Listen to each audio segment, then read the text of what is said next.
India का इस budget में ये कहना है कि नेक्स्ट 3 इयर्स में इंडिया थर्ड लार्जेस्ट इकोनॉमी बनने जा रहा है। कि इंडिया की अगर बात करें वहाँ पे अभी इंटरम बजट जिसे मिनी बजट आप कह सकते हैं वो पेश हुआ है और उसके साथ साथ वहाँ रिपोर्ट ये है कि तकरीबन जितनी पाकिस्तान की आबादी है यानी 250 मिलियन उतने लोगों को उन्होंने गुर्बत से बाहर निकाल दी। हम लोग ये चीज़ नहीं अंडरस्टैंड करते हैं कि सिक्योरिटी पे बहुत ज़्यादा बजट लगाने की बजाय जो बजट एजुकेशन पे लगाना है वो ज़्यादा ज़रूरी है।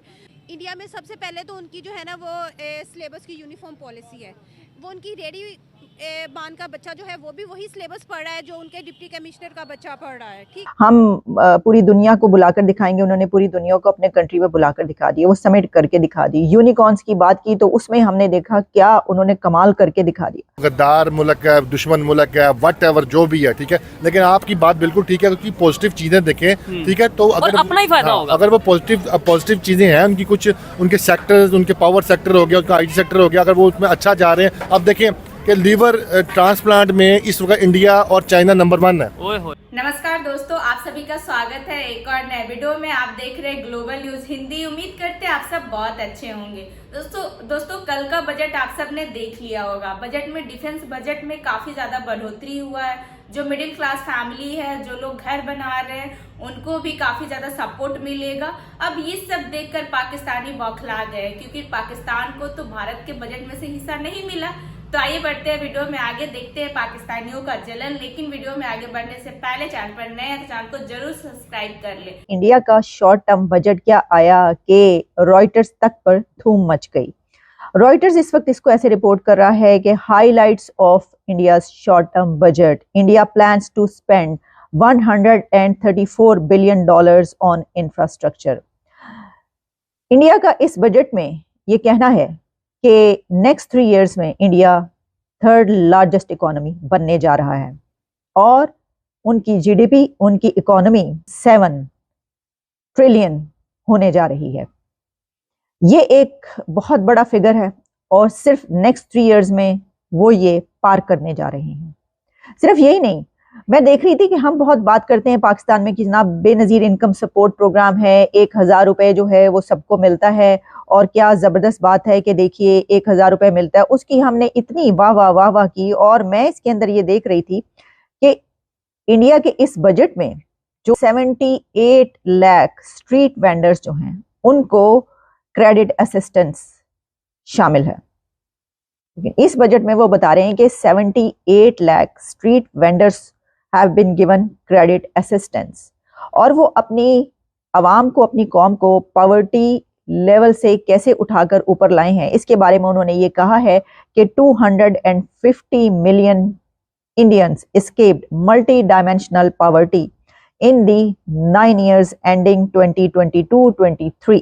पाकिस्तान में अगर हम बजट एजुकेशन के बजट की बात करें तो 2% बजट जो है वो हमारे टोटल बजट में से जो है वो एजुकेशन के लिए अलॉट किया जाता है। ठीक है, और आफ्टर 18 अमेंडमेंट जो है वो एजुकेशन जो है वो सूबाई सब्जेक्ट जो है वो हो गया हुआ है, तो वो सूबाई बजट में से जाता है। तो हमारी ये कोशिश होती है कि अगर हमारा कोई भी मसला मसाइल हो रहा है तो हम हेल्थ में से बजट निकालें या एजुकेशन में से निकालें और उसको हम लगा दें। हम लोग ये चीज़ नहीं अंडरस्टैंड करते हैं कि सिक्योरिटी पे बहुत ज़्यादा बजट लगाने की बजाय जो बजट एजुकेशन पे लगाना है वो ज़्यादा ज़रूरी है। तो जब हम इतना माइनर बजट जो है एजुकेशन पे लगा रहे हैं और वो बहुत ही माइनर बजट है एज़ कम्पेयर टू जैसे पाकिस्तान की तकरीबन 25 करोड़ आबादी हो रही है, तो उसके अकॉर्डिंग की जो बजट है वो बहुत माइनर जो है वो एजुकेशन को हम अलॉट कर रहे हैं।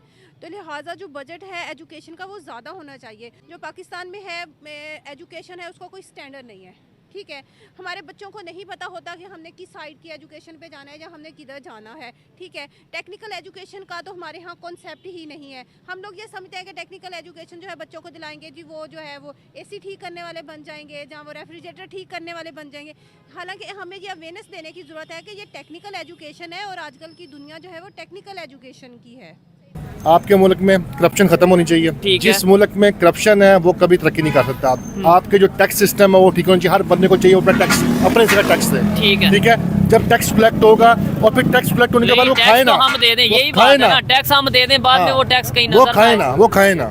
ठीक है, उसका सही यूटिलाइज करें। ठीक है, और दूसरी बात, अगर कोई भी गवर्नमेंट आती है और वो कोई काम करती है, चाहे वो इंफ्रास्ट्रक्चर पे करती है, एजुकेशन पे करती है या मेडिकल डिपार्टमेंट में करती है, वो एहसान नहीं करती हम पे। हमारे टैक्सेस की वजह से ही ये सब कुछ हो रहा है। ऐसे ही है, टैक्सेस की वजह से ही हो रहा है। देखें कोई भी कंट्री, अभी हम जैसे इंडिया की उधर वहाँ पे बजट पेश हुआ है, वो ये कह रहे हैं कि आपके टैक्स जो भी टैक्स दे रहे हैं लोग, वहाँ पे उनके टैक्स नहीं बढ़ाए जाएंगे और कंट्री की डेवलपमेंट के लिए टैक्स लगाए जाएंगे। और वहाँ पे चीज़ें हमें होती नजर आ रही हैं। हमारे यहाँ पे आज भी हम यही रोना रो रहे हैं कि नवाज शरीफ आ जाए, शहबाज शरीफ आ जाए, इमरान खान आ जाए, या आसिफ अली जरदारी आ जाए, बिलावल भुट्टो आ जाए, कोई भी आ जाए। कोई ये नहीं सोच रहा कि यार कोई आएगा क्या, किसी के पास ऐसी पॉलिसी है कि जो पाकिस्तान को बेहतरी की तरफ लेके जाए। क्या जिस तरीके से इंडिया अपनी पॉलिसीज को लेके जा रहा है, चाहे वो फॉरेन पॉलिसी हो या इंटरनल उनके जो मामलात हो डेवलपमेंट के, जिस तरीके से वो लेके जा रहे हैं, हम क्यों नहीं डिस्कस करते? 24 घंटे मेन स्ट्रीम मीडिया के पाकिस्तान में हमारे ये चलता है कि इंडिया में ये हो गया, वो हो गया, नेगेटिव खबरें चलती हैं। जो पॉजिटिव चीज़ है उनकी, जो उनका पॉजिटिव एंगल है जिससे हम सीख सकते हैं, जिससे हम सीख के फ़ायदा ले सकते हैं, उसके ऊपर क्यों नहीं बात होती? मेरा कि और अपने सोचिए, मैं यही कहना चाह रहा था जी जी कि देखें कि मेरा जो कहने का मतलब है ना, आर्मी के ऊपर देखें हमारे मुल्क में इन्वॉल्वमेंट की है जी। मैं चाह रहा हूँ कि जो डिसिप्लिन, जो रूल उनके अपने दायरे के अंदर है। मिसाल के हम कैंट में चले जाते हैं, जो उनके किसी भी टन में चले जाते हैं, जबरदस्त यार ये चीजें हमारे स्कूलों में भी आनी चाहिए, हॉस्पिटलों में भी आनी चाहिए। इस चीज से तो एग्री करता हूं, डिसिप्लिन होना चाहिए। डिसिप्लिन होना चाहिए हमारे सियासतदानों के पास होना चाहिए, टाइमिंग से लेके एवरीथिंग जो डिसिप्लिन है। 80 करोड़ लोगों को मुफ्त खाना फराहम करना, राशन प्रोवाइड करना एक बहुत बड़ा काम है जो वो कर रहे हैं। तो देखिए कि एक दुनिया की सबसे बड़ी आबादी वाला मुल्क, जिसको कहते हैं कि बहुत ज़्यादा डिफ़िकल्टीज दरपेश होती हैं आपको जब आपकी पॉपुलेशन ज़्यादा होती है, लेकिन उन्होंने इसका उलट करके दिखा दिया। और ये प्रोग्राम्स जब हम बात करते हैं पाकिस्तान की, तो उस वक्त आपको पता है कि इस वक्त क्या सूरत हाल चल रही है। सस्ते आटे के लिए लाइनें लगी हुई हैं। गिलगित बल्तिस्तान में सस्ता आटा गिलगित बल्तिस्तान का नारा बन चुका है। और इसके अलावा जो गरीब है वो कैसे पिस रहा है, और इसमें कितने करोड़ नौकरियां मिलनी थी, कितने करोड़ घर बनाए जाने थे, वो सब हवाई बातें हैं। लेकिन हम ये देख रहे हैं कि वो बता रहे हैं sanction 43 crore loans for Indian youth. अब इससे आप अंदाजा कीजिए कि उनकी सारी तवज्जो यूथ पर है, एजुकेशन पर है। 1.4 crore youth to be trained for skill upgrade. यानी गरीबों के साथ साथ वो यूथ को पीछे नहीं छोड़े, वो उसको सबसे आगे रख रहे हैं। On 50 year interest free loans to private sector. India ने अपने टूरिज्म और लक्षद्वीप पर भी कितना पैसा खर्च किया है और आगे खर्च करने जा रहे हैं, वो क्या करने लगे हैं लक्षद्वीप में, इसके ऊपर भी उनकी फाइनेंस मिनिस्टर ने बजट स्पीच में कहा है। Emerging fervor for domestic tourism. Honorable Speaker, sir, projects for port connectivity, tourism infrastructure and amenities will be taken up on our islands, including Lakshadweep.